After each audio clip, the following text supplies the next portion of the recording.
একজন বলছেন যে একটি হার্ড ড্রাইভ ট্রাইব্যুনাল থেকে পাওয়া যাচ্ছে না, সিসিটিভি ফুটেজ পাওয়া যাচ্ছে না, এবং আরেকজন প্রসিকিউটর বলছেন যে এই সিসিটিভি ফুটেজ পাওয়া যাচ্ছে কি যাচ্ছে না এটা দেখার কোনো দায়িত্ব তাকে দেওয়া হয়নি।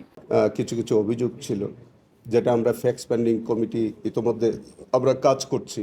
এই মামলার আবার পুনর্তদন্ত চেয়েছিলাম এবং এটা মিডিয়াতে আলাপ আলোচনায় রাখার জন্য তারা এই অ্যাপ্লিকেশন দুইটা নিয়ে এসছে।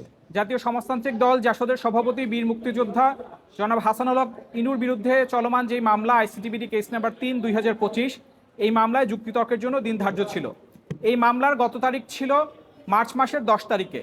এই মার্চ মাসের 10 তারিখের পরে আজকে পর্যন্ত এর মধ্যে গণমাধ্যমের সংবাদের ভিত্তিতে আমরা জানতে পেরেছি প্রসিকিউশন এবং তদন্ত সংস্থা সম্পর্কে কিছু বেশ গুরুত্বপূর্ণ সংবাদ প্রকাশিত হয়েছে।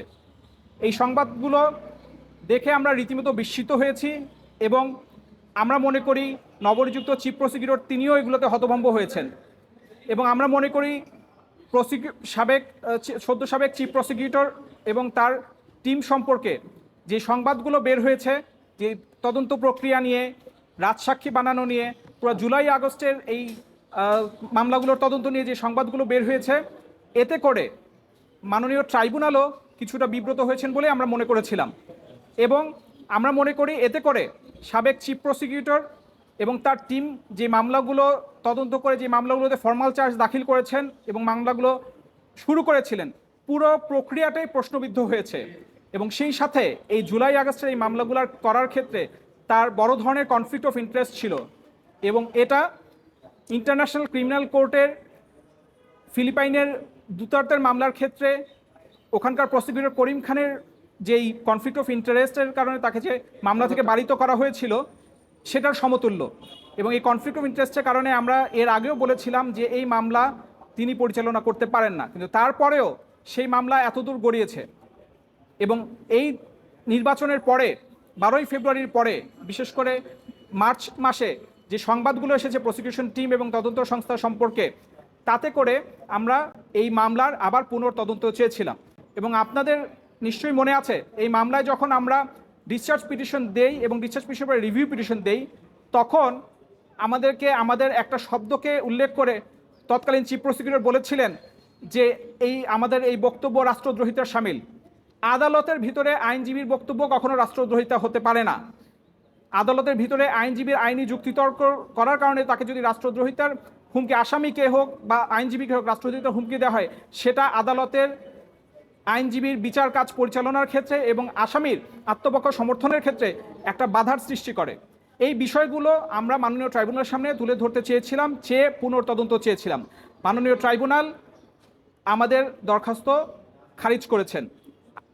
অতঃপর আমরা চেয়েছিলাম 2 জন সাক্ষী, বিশেষত PW2 এবং PW10। PW2 যিনি একজন প্রসিকিউটর এবং বিশেষ তদন্ত কর্মকর্তা হিসেবে তানভীর হাসান জোহা, যিনি এই মামলায় সাক্ষী প্রদান করেছেন। এবং এই বিশেষ তদন্তকারী কর্মকর্তার নাম আমরা আপনাদের মাধ্যমে ঘুরে ফিরে গত কয়েকদিন যাবৎ বারবার শুনছি। এবং গতকালকের একটা খবরেও আমরা দেখলাম 2 জন প্রসিকিউটর পাল্টাপাল্টি অভিযোগ করছেন। একজন বলছেন যে একটি হার্ড ড্রাইভ ট্রাইব্যুনাল থেকে পাওয়া যাচ্ছে না, সিসিটিভি ফুটেজ পাওয়া যাচ্ছে না, এবং আরেকজন প্রসিকিউটর বলছেন যে এই সিসিটিভি ফুটেজ পাওয়া যাচ্ছে কি যাচ্ছে না এটা দেখার কোনো দায়িত্ব তাকে দেওয়া হয়নি।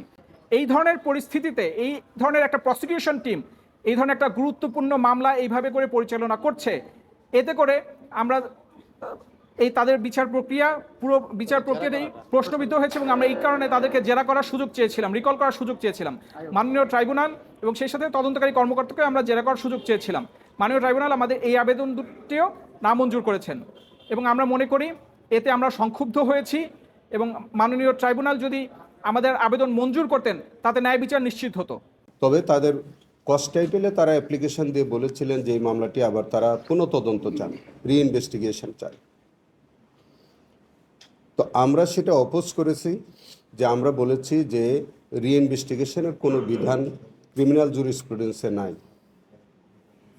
প্রভিশন আছে ফার্দার ইনভেস্টিগেশনের, তবে রিইনভেস্টিগেশন অথবা ফার্দার ইনভেস্টিগেশন আমরা যে নামেই ডাকি না কেন, আসামি পক্ষ থেকে কোনো রিইনভেস্টিগেশন অথবা ফার্দার ইনভেস্টিগেশন চাওয়ার কোনো এখতিয়ার নাই। ফার্দার ইনভেস্টিগেশন হলে সেটাও প্রসিকিউশন চেতে পারে, আর রিইনভেস্টিগেশনের তো কোনো প্রভিশনই নাই।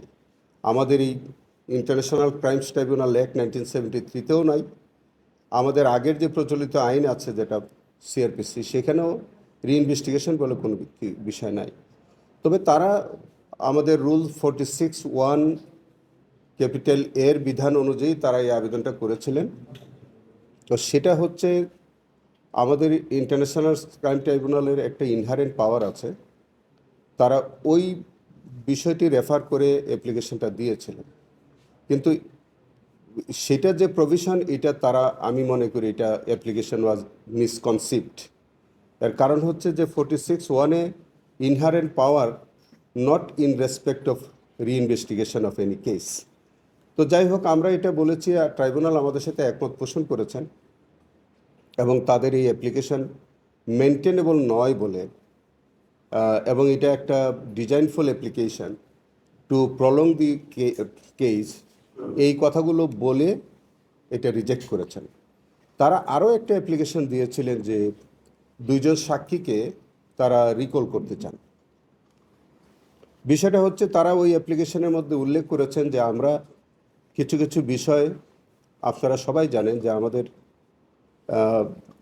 2-1 প্রসিকিউশন মেম্বারের বিরুদ্ধে কিছু কিছু অভিযোগ ছিল, যেটা আমরা ফ্যাক্ট পেন্ডিং কমিটি ইতোমধ্যে আমরা কাজ করছি। তো সেটাকে তারা ইস্যু করে, যদিও হাসানুল হক ইনু সাহেবের কেসের সাথে ওইগুলোর কোনো সম্পর্কই নাই, তারা একটা ভিন্ন ইস্যুকে নিয়ে এসে তারা আবার 2 জন সাক্ষীকে রিকল করে তারা জেরা করার একটা আবেদন করেছিলেন। সেটাও আমরা অপোজ করেছি। সেটা হচ্ছে কি, যে রিকলটা হয় কখন? ধরেন একজন সাক্ষী আমরা এক্সামিন করলাম, তারা ক্রস এক্সামিন করলেন, সেই ক্রস এক্সামিনেশনে যদি তাদের কোনো ভাইটাল কোনো পার্ট ইন রেসপেক্ট অফ ওই সাক্ষী, কোনো তারা যে সাক্ষীটা আমরা এক্সামিন করেছি অলরেডি, সেখানে যদি এই মামলার রিলেটেড কোনো অংশ যদি ভাইটাল পার্ট তারা বাদ করে যায়, তাহলে সেটা পয়েন্ট আউট করে অ্যাপ্লিকেশন দিতে হয়। কিন্তু তারা এরকম কোনো পয়েন্ট আউট করে অ্যাপ্লিকেশন দেননি, তারা একটা ভ্যাগ স্টেটমেন্ট নিয়ে আসলেন।